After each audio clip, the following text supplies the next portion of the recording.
Hello and Fakhar रागले to all of you. मैं हूं फ़खर यूसुफज़ई और आप देख रहे हैं डिबेट विद फ़खर। आज की डिबेट में बात करेंगे।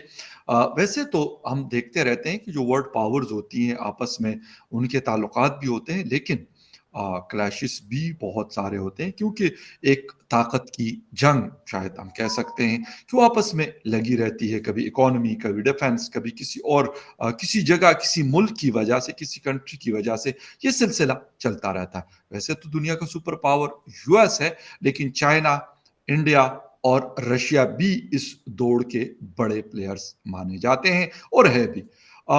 क्या हुआ कि वहां के फॉरेन मिनिस्टर कह रहे हैं कि बीजिंग को सप्रेस करने की कोशिश की जा रही है बाय यूएस, और वो कह रहे हैं कि हम ताकत को यानी फॉर पीस इस्तेमाल किया जा सकता है। यानी जो यूक्रेन के ऊपर रशिया का जंग है या अटैक है या जो भी कह दें, तो उसको शायद जस्टिफाई करने की कोशिश हो रही है।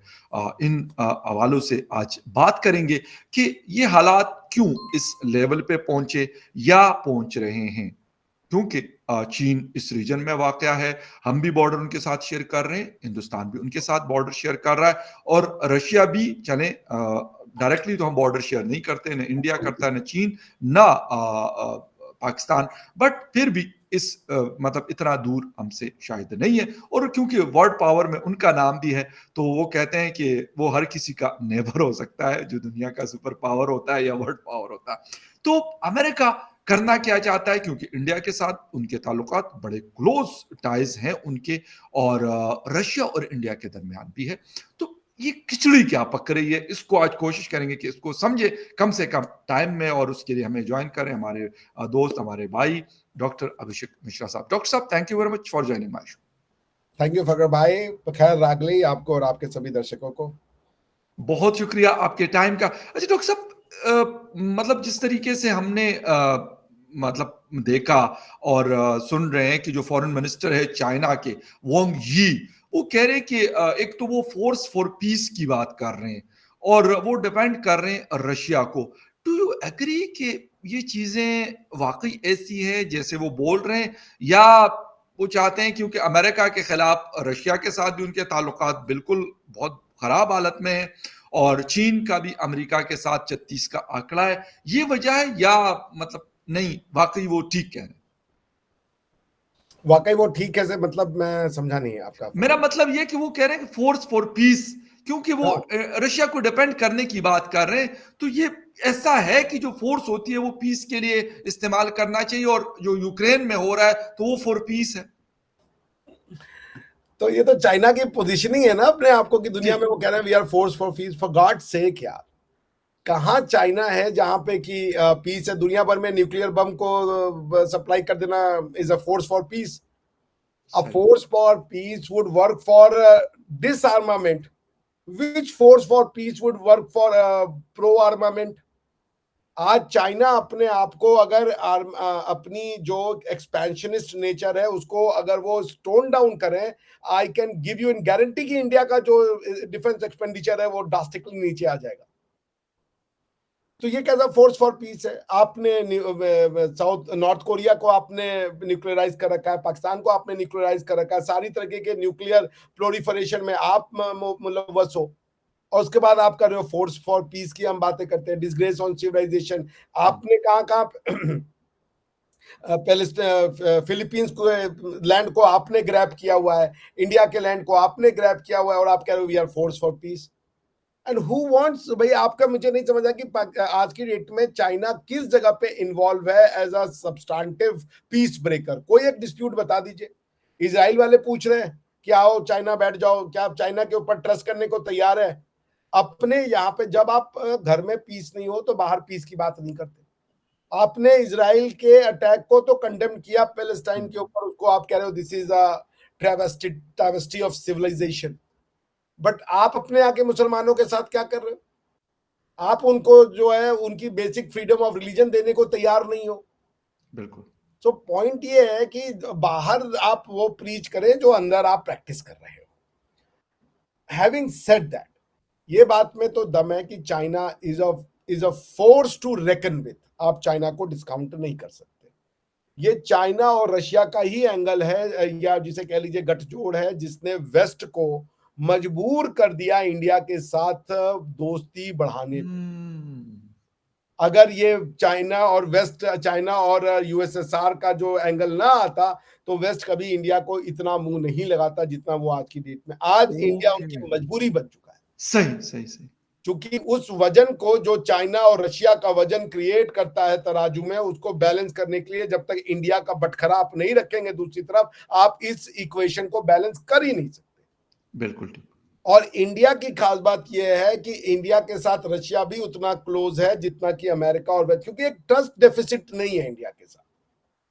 ये दोनों की दोनों कंट्रियां जो है, जैसे इंडिया ने अगर ताल ठोक करके रशिया का साथ दिया, तो कभी ये फोन करके नहीं बोला कि नहीं नहीं आप चिंता मत कीजिए हम उनको धोखा दे देंगे। हमने अगर ताल ठोका कि हम रशिया के साथ खड़े हैं तो खड़े हैं।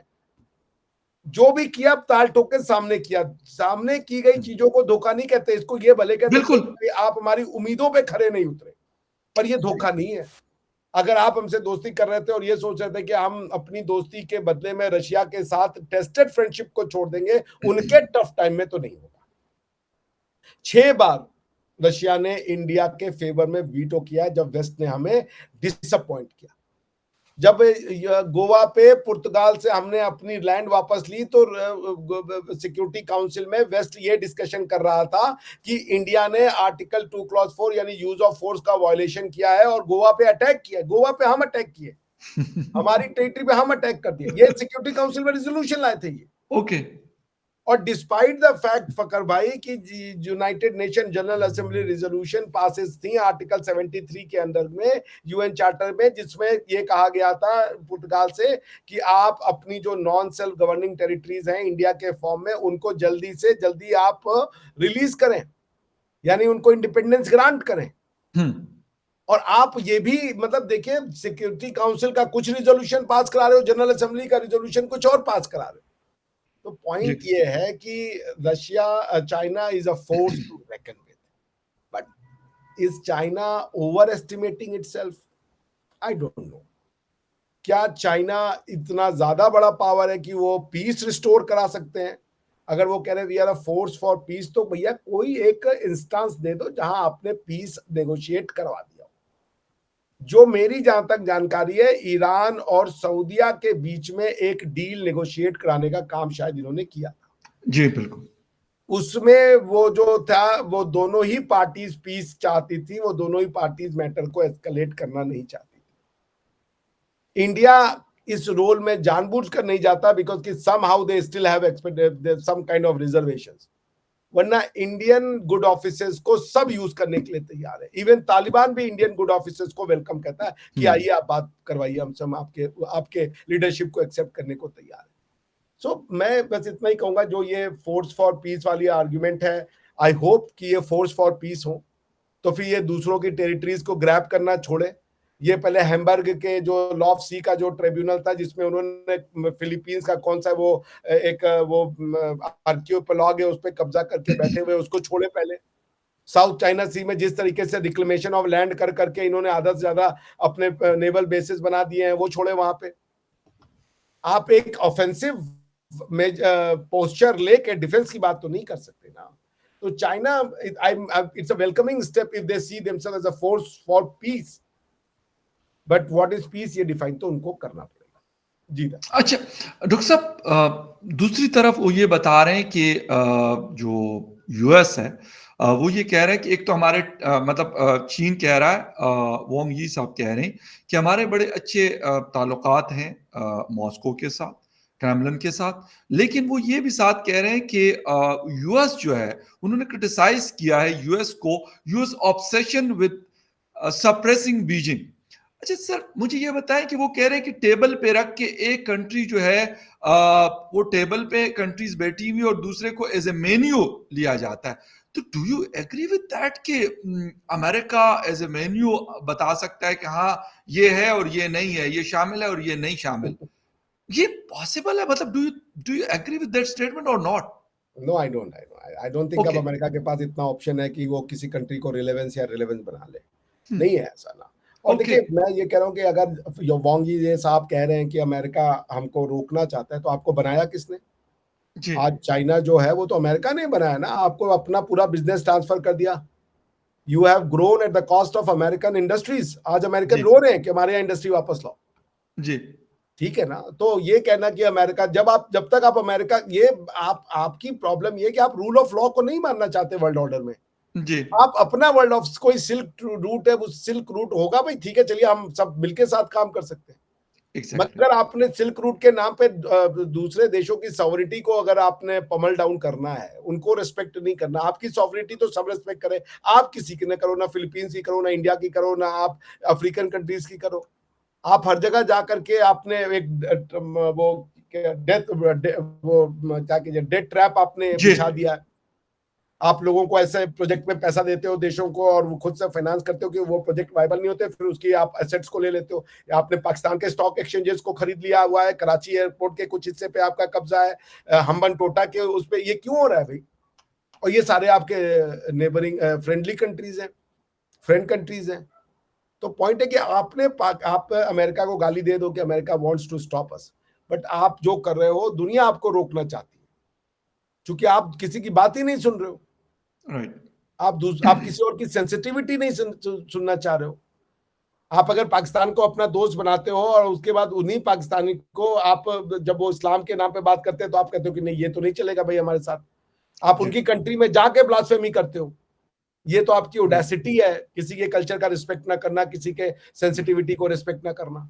राइट। तो पॉइंट मैं ये कहूंगा कि वो अमेरिका को गाली दें, ठीक नहीं। आज अमेरिका, आज चाइना जो भी है, अगर ये क्या नाम था वो जो जूइश उनके वो थे फॉरेन अफेयर्स, वो क्या नाम था उनका, वो जो अभी कुछ दिन पहले गए थे बीजिंग, फकर भाई, बड़े बूढ़े जी, जी, से हैं। वो है, सॉरी, एक सेकंड, अभी मेरे माइंड से आप भी समझ उनका लेना नाम। मैं जिनका जी, ना जी, जी, जो नाम बिल्कुल, ले रहा हूँ। बिल्कुल, क्योंकि इज़राइल और उसके बाद वो उन्होंने बिल्कुल वो विज़िट किया बीजिंग का। हाँ, जिन्होंने इंदिरा गांधी को बिच कहा था। अम, तो मैं उनका नाम इतने फेमस अभी मेरे आदमी। दिमाग में आ जाएगा।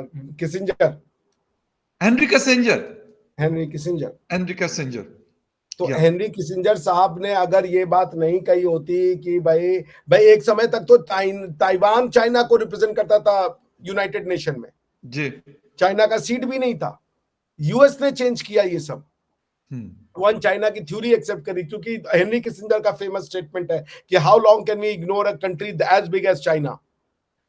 हेनरी किसिंजर ने आपके साथ संबंधों को रीस्थापित किया, और अभी 100 रीस्टैब्लिश। ईयर के वो थे, और अभी रिसेंटली उन्होंने फिर विज़िट भी किया, और उसके बाद हालात थोड़े से बेहतर भी हुए बीजिंग का, जब उन्होंने विज़िट किया था।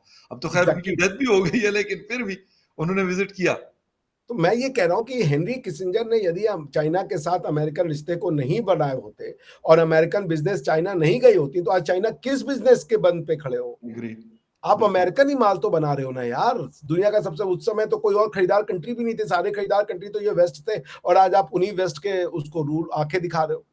आपका ये हुँ, डिमांड भाई, अगर आप रूल ऑफ लॉ के तरीके से नहीं खेलना चाहते, तो फिर आप रूल ऑफ लॉ का क्लेम भी तो ना करें ना।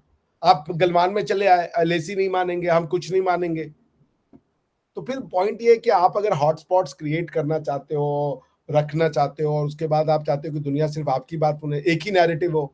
आपने हैम्बर्ग में दो ही कंट्रीज हैं जिन्होंने इंटरनेशनल जुडिशियल बॉडीज के डिसीजन को रिजेक्ट किया है, एक अमेरिका है और दूसरा आपका ये चाइना है। हुँ, हालांकि ईरान भी जो है उसमें, जो ईरान अमेरिका जो क्लेम ट्रिब्यूनल था उसमें एक मैटर में नहीं गए थे वो, मगर they did not participate. But जी, यहाँ तो पार्टिसिपेट करके डिसीजन हार गए, उसको उन्होंने इन्फोर्स ही नहीं किया।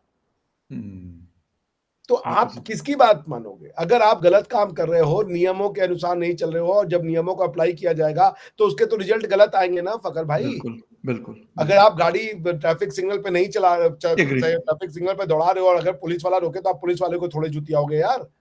आप तो भाई सही। अपनी गलती देखोगे ना कि भाई मैंने बिल्कुल गलत ठीक है, किया। कि रेड तो आप ये सिग्नल को कहोगे वायलेट कि किया मैंने। हाँ, या फिर आप ये कहोगे कि नहीं नहीं भाई, मेरे लिए तो ट्रैफिक सिग्नल का मतलब ही नहीं है, क्योंकि हम तो भाई हाँ, फकर बिल्कुल। यूसुफ से ही है। रुकेंगे ही नहीं जैसे। ऐसे तो नहीं चलेगा भाई, नहीं हो रूल सकता। तो मानना नहीं, पड़ेगा। बिल्कुल, बिल्कुल। और ये रूल हम सबकी सेफ्टी के लिए, क्योंकि जो आप कर रहे हो, आपने तो दुनिया को वर्ल्ड वॉर के मुहाने पे पहुंचा दिया। आप हुँ, साउथ नॉर्थ कोरिया में क्या है आज की डेट में? गरीबी, भुखमरी और हाँ, हाँ, एक्सप्लॉइटेशन के अलावा क्या है? आप वहां जा नहीं सकते, लोगों को 2 मील खाना नहीं है, नसीब में है वहां पे। बिल्कुल ठीक है। लेकिन वो न्यूक्लियर बम दे करके आपने वहां पे लोगों को, एक पूरी जनरेशन को आपने कंट्रोल में किया हुआ है। हर किस्म के मिसाइल सर दिए जाते हैं, उनके पास मौजूद है। तो क्यों कर रहे हो आप ये आप हाँ। फोर्स, इससे पीस स्थापित कर रहे हो। अमेरिकन ने गलती की है, मगर आज अमेरिकन अपनी गलती मान रहे हैं। यूरोपियंस उनके अगेंस्ट में खड़े हुए, नेटो ने उनका साथ देना बंद कर दिया था। कई ऐसे मुहिम थे जिसमें वो जाना चाहते थे, नेटो नहीं गई उसमें, यूरोप के लोग नहीं गए उसमें। और अमेरिकन को भी अब ये समझ में आ रहा है कि ये जो सो कॉल्ड इधर बम मार दिया, कभी लीबिया में मार दिया, कभी इधर हाँ, मार दिया, हाँ, बिल्कुल। इससे काम नहीं चलेगा। आप में अब वो सख्त नहीं बची है। आपने अफगानिस्तान में भी देख लिया, आपने वेस्ट एशिया में भी देख लिया। इराक में क्या हुआ, आपने गवर्नमेंट बनाई, उस गवर्नमेंट ने ऐसी आज तक इंस्टेबिलिटी क्रिएट की है कि भैया वो संभलने का नाम नहीं ले रही है। बड़ी मुश्किल से तो वो सोसाइटी अपने पैर पे खड़ी हुई है। बिल्कुल, बिल्कुल। तो पॉइंट ये है कि अगर वेस्ट ने गलतियां की और जो करी हैं वेस्ट ने, इसमें तो कोई शक नहीं है। और खासकर जो वेस्ट एशिया में वेस्ट ने जो किया है वो तो अक्षम्य है, ठीक है ना। लेकिन वेस्ट एशिया की भी अपनी गलती है, वो भी आपसी लड़ाई में लड़ते रहे, उन्होंने भी उसमें कोई वो नहीं लड़ी, क्योंकि उन्हीं की लड़ाइयों का फायदा ही तो उठाया ना वेस्ट ने। अगर सीरिया से और सऊदीया की लड़ाई नहीं होती तो ना तो अमेरिका आता, ना तो वहां पे रशिया आता। अलबसत से लड़ाई में उस हसद को नहीं एक्सेप्ट करना, अलबसत के उसको साम्राज्य को या राज्य को, जो भी उनको आप कह लें, वो लड़ाई का घर बनाना। तो ये सऊदी अरेबिया और यमन की लड़ाई में आप आपस में तो नहीं रह पा रहे हो साथ। बिल्कुल ठीक, बिल्कुल सही, बिल्कुल तो सही। बॉटम लाइन ये मैं ये कहना चाहूंगा कि China taking a high moral ground तो मुझे नहीं ठीक लगता है। हालांकि मैं फिर कहूंगा चाइना इज अ फोर्स, इसमें तो कोई शक नहीं है। राइट, दुनिया में चाइना हैज अराइव्ड। क्या वो अमेरिका के जितना ताकतवर है? आंसर है नहीं। लेकिन क्या वो इतना वीक है कि अमेरिका उनको पमल डाउन कर देगा? आंसर है नहीं। क्योंकि चाइना का जब गठजोड़ रशिया के साथ हो जाता है ना, तो बड़ा फॉर्मिडेबल वेपन बनता है, उसको तो काटने का दम नहीं है जी। अच्छा डॉक्टर साहब, एक इससे रिलेटेड एक क्वेश्चन। चीन आपका और हमारा नेबर है, पाकिस्तान और इंडिया का। ठीक है, इंडिया के साथ ताल्लुकात थोड़े से ख़राब है, लेकिन इतने भी ख़राब मैं नहीं कहूँगा। ठीक है, मसले मसाइल हैं। पाकिस्तान के साथ उससे थोड़े से कदर बेहतर हैं। लेकिन जब आप रशिया को देखते हैं तो उसके साथ तो इंडिया कहते हैं हमारा टेस्टेड फ्रेंड है। अमेरिका को नहीं कहता, लेकिन रशिया को कहता है। तो ऐसा भी कोई पॉसिबिलिटी है कि, मैं ये नहीं कहता कि वो इंडिया अमेरिका की जंग लड़ना शुरू कर दे या उनके लिए ये कर दे, ये कर दे, ये नहीं, बिल्कुल नहीं। क्योंकि इंडिया की जो लास्ट 77 ईयर गुजरे, इस किस्म की कोई पॉलिसी नहीं रही उनकी कि वो जाके किसी के ब्लॉक में जाके शामिल हो जाए और उनके साथ रुक जाए और खड़े हो जाए कि भाई हम आपके साथ है, जो अच्छा करे या बुरा करे हम आपके साथ। इज इट पॉसिबल कि चीन, इंडिया और रशिया आपस में एक, जिसे कहते हैं, ट्रायंगल की पॉसिबिलिटी है? बेशक अमेरिका को नहीं एक्सक्लूड कर सकता कोई भी, जिस तरह आप चाइना की बात करते हैं कि चाइना एक्सक्लूड नहीं हो सकता, उसी तरीके से यूएस को भी कोई एक्सक्लूड नहीं कर सकता। लेकिन इसके बावजूद ये पॉसिबिलिटी आपको नजर आती है? जो नेचुरल अलायंस बनता है वो तो रशिया, चाइना और इंडिया का ही बनता है, ये तो सच है। नेचुरल अलायंस तो यही है, क्योंकि वेस्ट वेस्ट ही रहेगा और ईस्ट ईस्ट रहेगा। रशिया अपने आप को वेस्ट का पार्ट नहीं समझता। अगर रशिया अपने आप को वेस्ट का पार्ट समझता तो ये जो सारा कुछ हम देख रहे हैं यूक्रेन में, वो होता ही नहीं। नेटो उनको कभी, भाई नेटो क्यों रशिया को अपने अंदर नहीं लेती? ये तो एक क्वेश्चन बनता है ना। तुम यूक्रेन को तो मिलाने को तैयार हो, पर तुम रशिया को मिलाने को नहीं तैयार हो। ये तो भैया बेग्स द क्वेश्चन की वाई, रशिया ने ऐसा क्या गलत कर दिया है? अगर वर्ल्ड वॉर 2 के एक दूसरे के अगेंस्ट में लड़ी हुई कंट्रियां नेटो बना सकती हैं, यानी कि जर्मनी और यूएसए मिलकर नेटो में आ सकते हैं, तो रशिया क्यों नहीं आ सकता? रशिया तो अलाइड फोर्सेस का पार्ट था, एविल फोर्सेस का भी पार्ट, एक्सिस ऑफ एविल का पार्ट तो नहीं था। आप खुद सोचिए, नेटो के मेंबरशिप में जर्मनी भी है और अमेरिका भी है, लेकिन रशिया नहीं है उसमें। मेरे तो समझ में नहीं आता है क्यों भाई ऐसी रशिया से क्या आपकी। और जहां तक आइडियोलॉजिकल की बात है, कई आपके नेटो में ऐसे टर्की है, टर्की ईयू का पार्ट नहीं है, लेकिन टर्की नेटो का पार्ट है। बिल्कुल है, यस। तो आइडियोलॉजिकल कंसर्न्स भी आपके बहुत बार ज्यादा नहीं है, तो फिर क्या, what makes you not include Russia in NATO? If Russia becomes NATO, क्यों? क्योंकि Russians don't see themselves as westerners. वो वेस्टर्न यूरोपियन मूल्यों को नहीं एक्सेप्ट करते। And they are not as racist as the West. They are also racist, but they're not as racist as West. Okay. और मैंने मिला रशियंस, इनको आप कहते हैं ना, ये समझिए कौन है Russians. Russians are basically East European है। रशियन जो भाषा है, रशियन भाषा, इसका ये जो जन्म है वो आज की रशिया में नहीं, ये मैसिडोनिया के आसपास के इलाका। आप देखिए कोई मैसिडोनियन है ना, वो रशिया जाता है तो उस भाषा को समझता है। वो जो स्क्रिप्ट है वो भी उसी इलाके की स्क्रिप्ट है। तो ये वो लोग हैं जो वहां जाकर जिनका एक्सपेंशन होता चला गया और उन्होंने एक बहुत बड़े एम्पायर का निर्माण कर दिया। और उसके बाद उन्होंने सेंट्रल एशिया को जब रौंद डाला तो सेंट्रल एशिया भी रशिया, जिसको आप यूएसएसआर कहते थे। जी, बिल्कुल। USSR was not Russia, because USSR में रशिया वर्ड नहीं था, वो था यूनाइटेड सोवियत सोशलिस्ट रिपब्लिक। उस हुँ, यूनाइटेड सोवियत सोशलिस्ट रिपब्लिक का एक रिपब्लिक रशिया था। आज रशिया में कई ऐसे रिपब्लिक है जो मुस्लिम रिपब्लिक है। बशकोर्तिस्तान जो है वो एक, जिसकी कैपिटल उफा है, वो एक मुस्लिम रिपब्लिक है। रशिया हुँ, की बहुतायत जनसंख्या बहुत जल्दी इस्लामिक हो जाएगी। Russia will be dominated by Islam, चूंकि वहां की जो कैथोलिक जो क्रिश्चियन पॉपुलेशन है वो बहुत तेजी से ढुंढल हो रही है। राइट। आप अगर एक सर्च करें कि द रशियन मुस्लिम पॉपुलेशन, तो आपको मिल जाएगा कि वो एक सब्सटेंशियल नंबर है। Okay, right. ठीक बिल्कुल है, ठीक। 30% ऑफ द रशियन पॉपुलेशन जो है वो मुस्लिम है।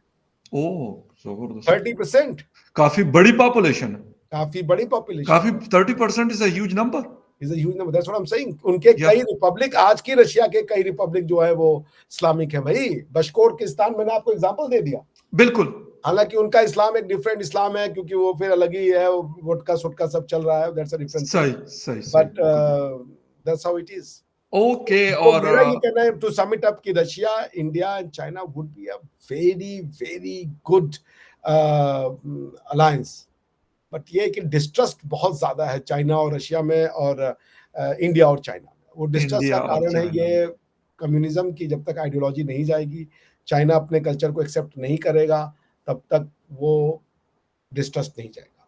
एब्सोल्युटली राइट और डिस्ट्रस्ट ही वो चीज़ है जो इनको आपस में जलप नहीं होने देता। करेक्ट। पाकिस्तान इंडिया के बीच में डिस्ट्रस्ट है, चीन और इंडिया के बीच में डिस्ट्रस्ट है, अमेरिका और चाइना के बीच में डिस्ट्रस्ट है, रशिया और अमेरिका के बीच में डिस्ट्रस्ट है और जिसकी वजह से जंगें भी हुई और हो भी रही हैं। लेकिन देखते हैं कि कौन इस ट्रस्ट जो डेफ़िसिट है या जो गैप है, इसको फ़िल करता है, इसको ख़त्म करता है। और अगर ये हो जाता है तो जिस तरीके से डॉक्टर साहब ने कहा कि एक नेचुरल अलायंस इंडिया, चाइना और रशिया, लाज़मी सी बात है फिर पाकिस्तान हो, अफ़गानिस्तान हो, ईरान हो, भूटान हो या बांग्लादेश हो, वो लाज़मी बात है वो भी इसका एक पार्ट होंगे। या लेकिन अगर ये बड़े प्लेयर्स हो जाते हैं तो फिर बाकियों के लिए तो काम आसान हो जाएगा। डॉक्टर साहब थैंक यू वेरी मच, आपके टाइम का बहुत शुक्रिया कि आपने शो जॉइन किया। And viewers thank you very much for watching debate with Fakhar Yousafzai. किसी और डिबेट में आपसे फिर मिलेंगे, तब तक के लिए take care and bye. Thank you for. Thank you very much.